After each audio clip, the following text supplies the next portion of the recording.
Hey everybody, welcome back to Video Game Esoterica and our continuing series where we compare the MiSTer FPGA or Field Programmable Gate Array board against original hardware. Today we're going to be taking a look at the PC Engine Duo R.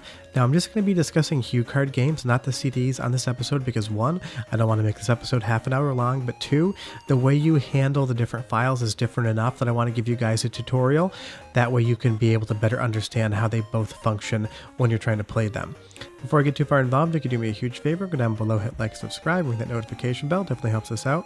If you feel so inclined to want to support the channel, we got a Patreon link down there as well.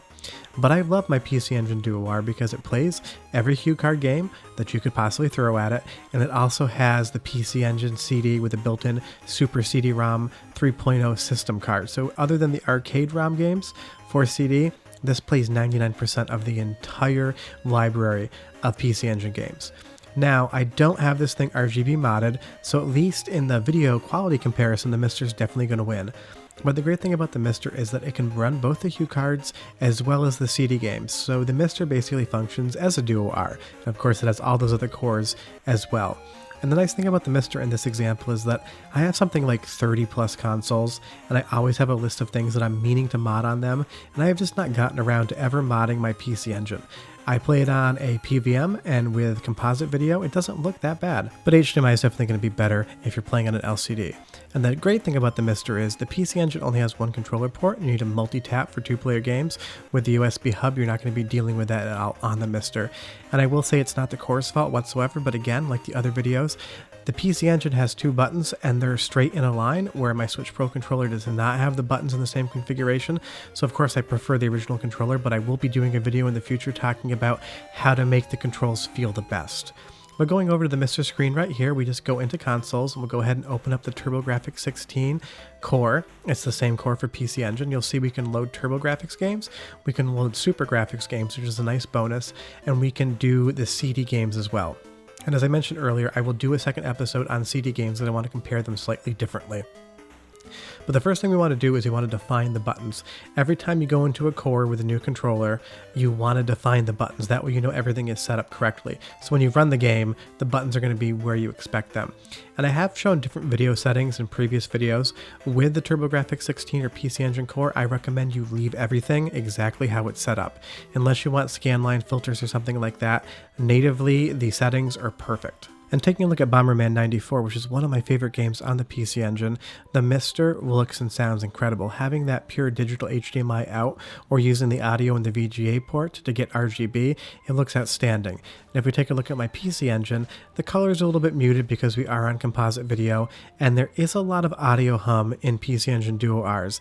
The cables aren't perfectly shielded from ground. I'm using an original cable. Where you go over to the MiSTer, everything's clearer and there isn't that hum. So as far as video quality is concerned, I have checked this against an RGB capture somebody sent me, and I will say the MiSTer actually looks better to my eye than the original hardware. Whether you're playing it on an LCD TV or whether you're playing it on a CRT or a PVM. The colors are nice and vibrant. Everything plays and sounds exactly how I remember it.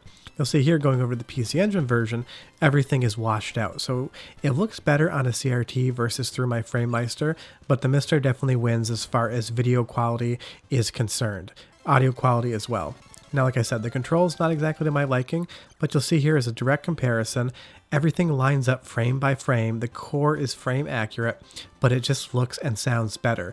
And that's what MiSTer promises a lot of. It's the same games running the exact same way you remember them, but they're just going to look a better quality. So now we're going to move on to another game. We're going to take a look at Darius Plus, or Darius Plus. People pronounce it differently. And again, the MiSTer has excellent quality. Go ahead and listen to the soundtrack, and I'm going to switch over to the PC Engine version 1 second, but you'll definitely be able to hear the difference. I'll be right back.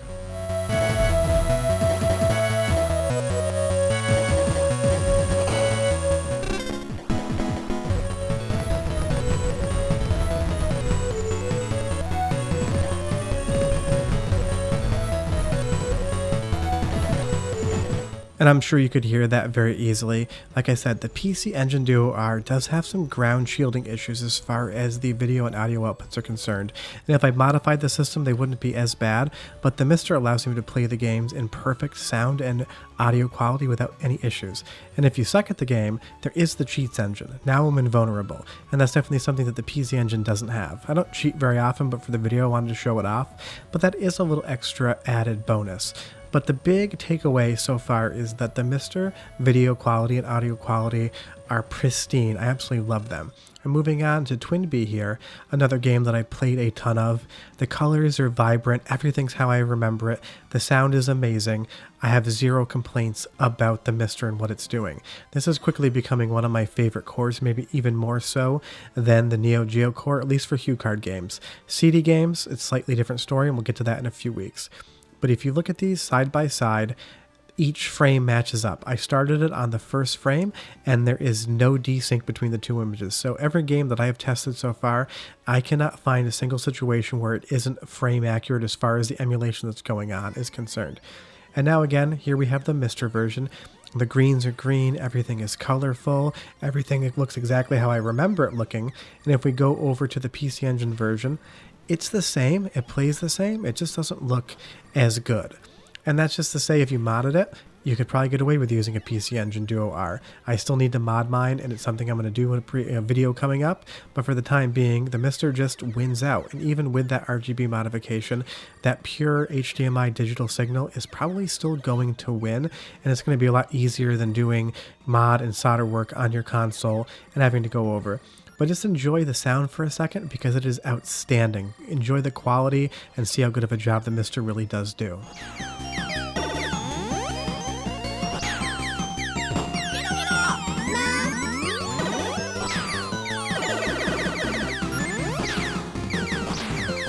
You can just hear how crystal clear the music is and how crystal clear the sound effects are. Now with my Sega Genesis with RGB, with my Super Nintendo with RGB, even though they're the best quality outputs I can get, there's always a little bit of ground interference in the signals. It may be down to shielding, it may be down to issues on the board. People have fixed it with different capacitors, but if you're watching this video and you want to use a MiSTer, you're probably not going to want to go to the lengths to modify those old consoles an inch of their life. But I will say the number one thing I'm enjoying about cartridge-based cores is how easy they are to use.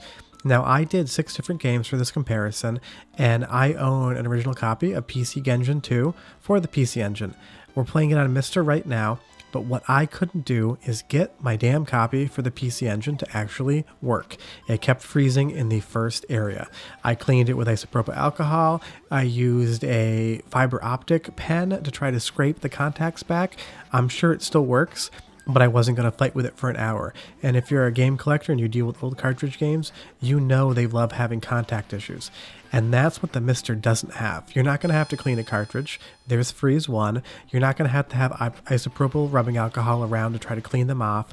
And you're not just going to sit there wondering, there's freeze 2, if my game is broken, freeze 3, or if it needs to be cleaned. That's what freeze 4, the MiSTer does not have to deal with. You're not going to be blowing on cartridges. You shouldn't anyway. It doesn't do anything. You're not going to be cleaning them. You're not going to be maintaining them. I'm not going to sell my original PC Engine collection and just use a MiSTer because I'm a collector and I love old retro tech. But I will say, if you want to just sit down and play one of these games, the MiSTer is going to be the easier way to do it. And I really appreciate that because here in Bonk or PC Engine 2, the colors are perfect, the sound is perfect. I didn't have to fight with the cartridge to be able to make it run. And sometimes when you just want to sit down for 20 minutes and play a game and then go do something completely different, if the cartridge doesn't load, you're probably going to walk away and just give up for that period in time.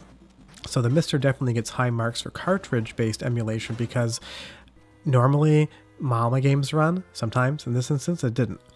Now taking a look at Splatterhouse, another game that I've covered on the channel before and one that I love.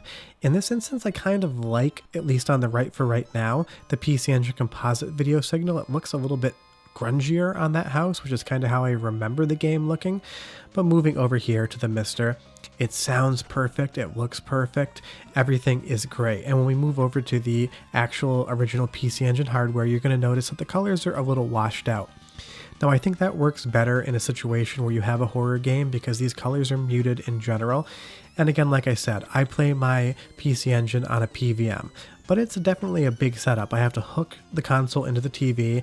PVMs don't have speakers, so I have an additional set of speakers that I have to break audio out into.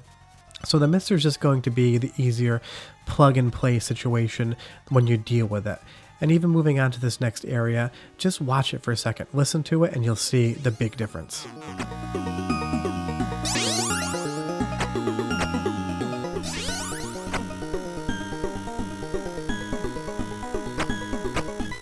That hum is just nasty, and it's always been there, and I've always maintained my consoles. There's no bad capacitors on it. It's just some issue on the board that could be amended if we just modified it. But everything sounds amazing on the MiSTer. The colors are exactly how they should be. Everything control-wise works because I'm able to spam in that corner there, which is an easy way to beat the boss on every version of this game. And that's just the great thing about the MiSTer is, again, it sounds perfect, it looks perfect, it plays perfect, it's easier to use. And I think you can kind of see where I'm going with this core review. But the great thing about MiSTer and the TurboGrafx core in general is that it actually gives us some added features that a PC Engine is not going to, even if you have a Duo R. And that's going to be the ability to play Super Graphics games. Now I've copied some of the Splatterhouse music over because this is a silent part, so this isn't the correct audio, but it's not an issue with the MiSTer. But you need to own a Super Graphics to play the 5 Super Graphics games, and they all cost hundreds of dollars. If you have a MiSTer, you can just play them outright, and that is amazing because we get a little extra additional fun to be had. But my verdict on the MiSTer, PC Engine, or TurboGrafx HuCard core is that it is as good, if not better, than original hardware. Sounds better, looks better, easier to function. If you don't own a PC Engine Duo R and you're thinking about getting into playing the games and you only have enough money to buy a MiSTer or a Duo R and modify it, I honestly recommend you pick up a MiSTer. I'm not going to sell my collection, but in general, if I want to play HuCard games, I'm definitely going to go to the MiSTer first, which is surprising for even me to say. Short of that, if you have any questions or comments, leave them down below. Love chatting with you guys, and we'll be back with more MiSTer videos as well as videos on Tuesday, Wednesday, and Friday. But thanks so much for watching, guys, and we'll see you next time. Bye-bye.